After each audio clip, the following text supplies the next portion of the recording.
So as all of us know, 5 LEGO Star Wars August sets got revealed yesterday, and today we just got 2 more, that being the 327th Battle Pack and the V-19 Torrent, and wasting no time taking a look at them. First up here we have 75431 327th Star Corps Clone Troopers Battle Pack, with 258 pieces and a retail price of $45 US. And in absolutely nobody's mind does this look like a $45 set. I mean, at this point, do I even have to point out that it's overpriced? This thing should be no more than $30, especially considering that the other Clone Trooper Battle Pack is also out right now, which is $30, and it literally includes basically the same amount of stuff as this one. I mean, this one doesn't look to be anything more, yet it's $15 more, which is just ridiculous. But actually diving into the nitty-gritty, taking a look at the Clone Troopers, and I mean, I really don't have anything new to say about these guys. It's kind of the same thing I've been saying about them. They look good, except for the helmet holes and the non-printed waist cape. I think the prints look great on the torso and the helmet, especially the helmet print. I think they did a good job on that. I've seen some people argue that the yellow stripe going down the front is too wide, but I don't think that really matters. I think it looks just fine. I mean, like I said, the only problem with the helmet is just the helmet holes, and it's actually not even the helmet holes itself, it's the double bump on the helmet. They should just remove the bottom circle right there and leave the top helmet hole and it look completely fine, but whatever. Moving on down, the plastic pauldron looks amazing. LEGO did a great job on that. Same with the torso print, it looks good. And then down to the legs, which again should just have a physical waist cape. I mean, I don't really have much else to say. It just looks a bit strange. He's like disproportionate without his waist cape at the bottom. I've seen some people say that the big shoulder pauldron with the lack of waist cape makes him look like a football player with big pads on, and I can't unsee that now. Anyways though, and then of course you're going to get just 3 regular super battle droids. These guys look fine, they've what we've been getting. And moving on to the actual builds, first up I want to talk about this new dwarf spider droid. I've seen a lot of people kind of dissing this thing, but I'm not gonna lie,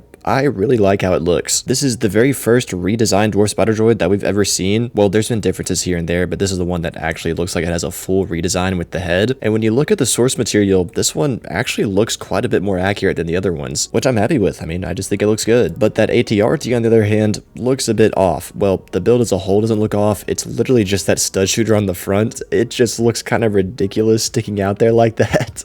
I mean, I want to make a joke about it, but I'm not going to say that, but it just looks kind of ridiculous. But the rest of the ATRT looks good. I like the bright, vibrant yellow along with the gray. I mean, I think it's nice to get colorful LEGO Star Wars sets, and the scaling on it is actually pretty decent. It's still oversized, but not as oversized as the older ones. So for the people that don't like the oversized ATRTs, I mean, I guess you might like this one a little bit more. But really, the main issue with this set is just the price. I mean, this is not $45 worth of LEGO. It's just absolutely ridiculous at this point. Again, especially considering the fact that the other one is also out right now for $30. This being $45, $15 more is just insane. And then next up here, we had the V-19 Torrent, set number 75432, with 567 pieces and a retail price of $65 US, which just like the battle pack is also overpriced. This doesn't look like it should be any more than $55. And the build, well, I have a lot to say about the build. I'll talk about the figures first. The figures look incredible. This is the main highlight of this set. I don't see any flaws with them. I think they all look incredible. You have the arm printed Clone Wars Obi-Wan Kenobi, which is probably the best Obi-Wan Kenobi LEGO's ever made. I mean, he just looks super clean. There's really nothing else to say. It's just a good looking figure. And then you have the Phase 1 Clone Pilot, which actually has the correct helmet mold. There's no fin on the back, and it also looks really good. I mean, at least they got this Clone Trooper right. I think they did a great job on it. And then you have Asajj Ventress in her bright purple outfit. Now, I've seen some people saying that this purple is a bit too bright, which I could definitely get behind, but at the same time, I think it just looks good. The purple along with the grayish white color of her skin tone just looks really nice. It's a great colorway. Now, obviously, this is just a render. She's liable to look different in person, but going just off of this, it looks good. And it's always nice to see the curved lightsaber hilts. And then here we have the build, and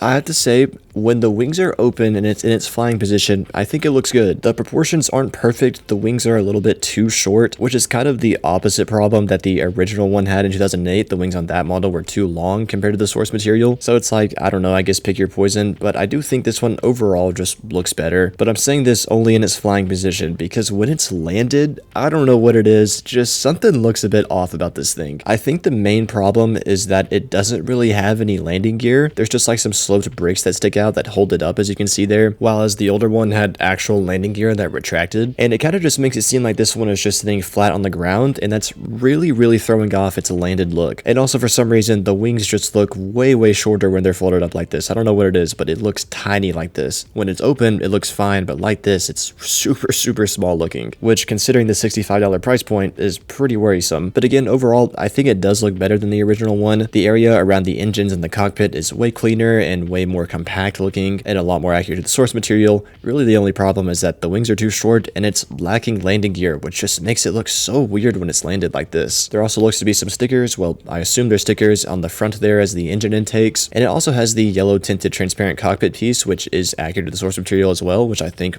looks good, I guess. And as for the actual wing functionality goes, based on these pictures at the top of the box back here, it looks like you just manually fold all three of them down, which I mean is kind of disappointing because in the original U-wing, if you guys know, I'm probably going to review that set soon, but in the original U-wing, when you literally just pick up the set, the wings and landing gear and everything folds into position on its own, and it's super satisfying, arguably one of the best play features on a LEGO Star Wars set ever. So going from that functionality to this functionality, where again it looks like you just have to kind of manually grab the wings and fold them open, is kind of disappointing, but realistically, I was not expecting them to redo that feature they did back in 2008. But overall, these two sets, like the 5 that got revealed yesterday, are overpriced and have problems, which just continues the negative narrative. So yeah, that's just disappointing. But as always, I'll have to wait until I get them in hand. So let me know what you guys think about them. If you're new, please consider subscribing, and if you want to check out more videos, you see on the screen right now.